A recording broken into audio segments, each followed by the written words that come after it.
Hello children, this is chapter number 11 of History, Political Developments, the Gupta period. Children, in the previous video we have learnt about the Gupta period. Now in this video, the second video, we will learn about the post-Gupta period. In the previous part, we have learned that after the breakup of Mauryan Empire, many small kingdoms had emerged all over the country, such as Shakas, Pallavas, Kushans, etc.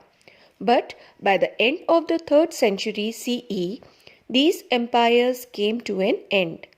The period from the mid-3rd century CE to 543 CE considered as the golden age of India.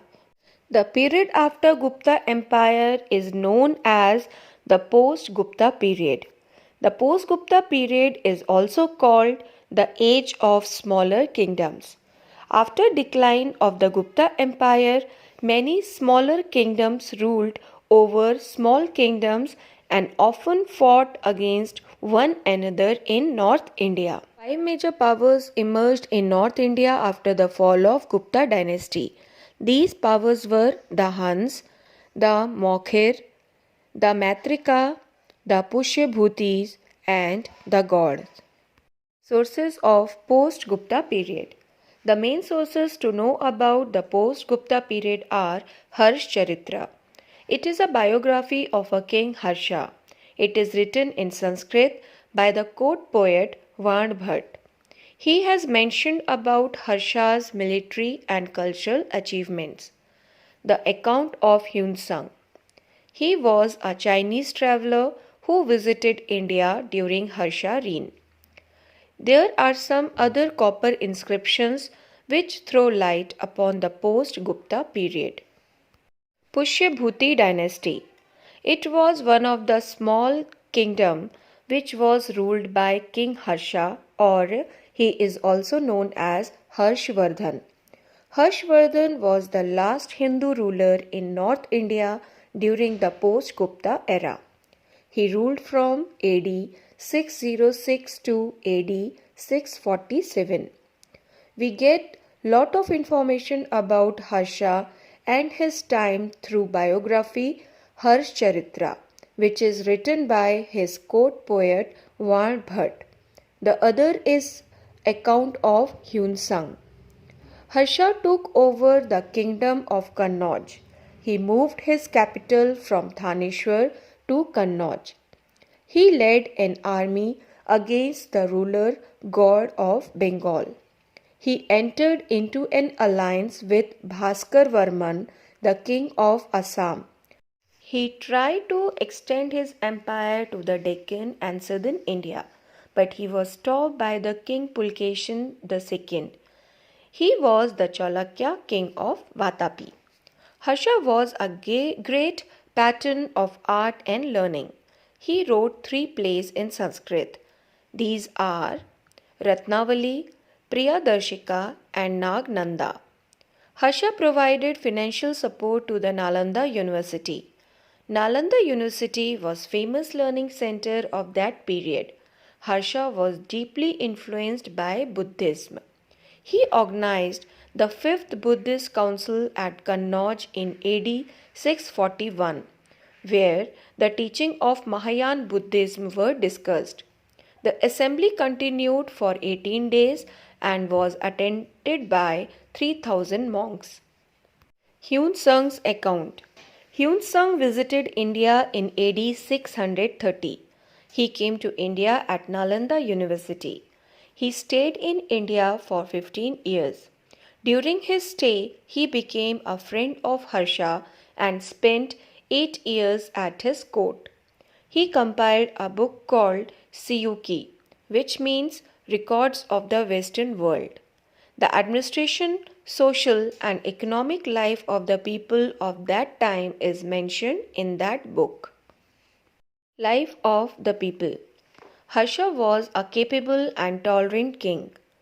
There was prosperity within his empire. Agriculture was the main occupation. Traders and craftsmen lived in towns. The life of people were simple, honest, and peaceful. Most of them were vegetarian and avoided onion and garlic. The caste system was rigid. People were divided into many castes and subcastes. The untouchables were treated badly by the upper caste. They lived outside the city. Administration.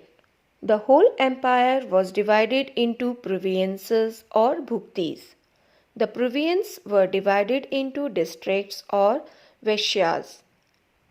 The districts were divided into villages. Revenue officials collected revenue. The revenue was 1/6 of the produce. Religion. Harsha organized religious assemblies every 5 years at Prayag. The purpose of assemblies to have debates and religious discussions. Assemblies were attended by monks, priests and scholars from different regions. The Chalukya dynasty. The Chalukya dynasty ruled large part of southern and central India between the 6th century AD and 757 AD. The capital was Vatapi or Badami, which is in Karnataka. The Chalukya dynasty was established by Pulkeshin I in AD 543. The role of Chalukya marks an important milestone in the history of South India and a golden age in the history of Karnataka. Pulkeshin I. Pulkeshin I was the first ruler of Chalukya dynasty. His capital was Vatapi. He performed Ashwamedh Yagna and spreaded his empire. His kingdom was further extended by his two sons, Kirtivarman and Mangalesha. Pulkeshin II. Pulkeshin II was the son of Kirtivarman. The Chalukya dynasty reached its peak during the reign of Pulkeshin II. Information about Pulkeshin II is obtained from the Aihole inscription, which was a prashasti composed by his court poet Ravi Kirti. It is written in Sanskrit language but was Kannada script used. He ruled for 34 years. He conquered almost entire south central India. He succeeded in getting a submission from the Chola, Chera and Pandya kings. He is famous for stopping North King Harsha when Harsha was trying to conquer the southern parts of the country. He defeated King Harsha of Kannauj. He had defeated the Pallava king Mahendra I. Pulkeshin II was defeated and killed by Mahendravarman, the son and successor of Narasimhavarman, in the series of battle he had with the Pallavas in AD 642. After his death, the Chalukya's rule was ended. Hiuen Tsang had praised Pulkeshin II as a good and authoritative king. The Pallavas. The Pallav kings ruled from Kanchi or Kanchipuram near Chennai. The Pallav kings ruled during the beginning of the 4th century AD. The Pallav capital was Kanchipuram. They extended their kingdom from the north of Andhra Pradesh to river Kaveri in the south. There is no clarity on the name of the founder of Pallava dynasty, but Mahendravarman I and Narasimhavarman I were the greater ruler of the Pallav dynasty. Mahendravarman I. Mahendravarman I had ruled from AD 600 to AD 630.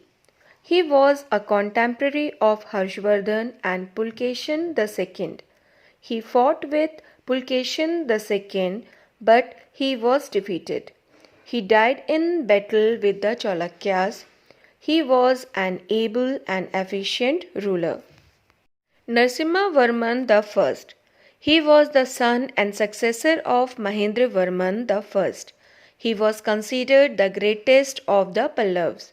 He defeated Pulkeshin II in AD 642. He took control of Vatapi. He sent a naval expedition to Sri Lanka. In the end of the 9th century AD, the Pallav rule was ended by the Cholas. Assemblies. The Pallav inscriptions mention a number of local assemblies. The Ur was a village assembly. This type of assembly was found in those areas where the landowners were not Brahmins. The Nagaram was an organization of the merchants. Assemblies were controlled by rich and powerful landowners. Art and architecture. Hiuen Tsang visited the Pallav kingdom in Kachi in AD 642.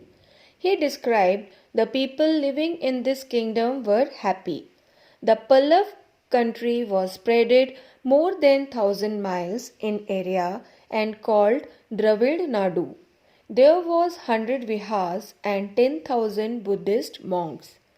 The Pallav kings were patrons of sculpture and architecture. Pallavs had built beautiful temples such as the Rath temple at Mahabalipuram, the Shore temple at Mahabalipuram. It was comprised with 3 shrines in which 2 were dedicated to Lord Shiva and 1 was dedicated to Lord Vishnu. The Kailashnath temple at Kachi. The early Pallavs were followers of Jainism. Mahendravarman I became the follower of Lord Shiva under the influence of Saint Appar. The worship of Vishnu was popularized by Tamil saints called Alvars. Bhakti movement was popularized by Nayanar and Alvar saints. Nayanar were devotees of Lord Shiva and Alvars were devotees of Lord Vishnu. They travelled from place to place and sang hymns in praise of God. These hymns were written in Tamil, which was the language of common people. The Pallav rulers were patron of learning. Bharavi, a Sanskrit poet, Simha Vishnu Dandi, the author of Kavya Darsha, was the poet and writer of this period.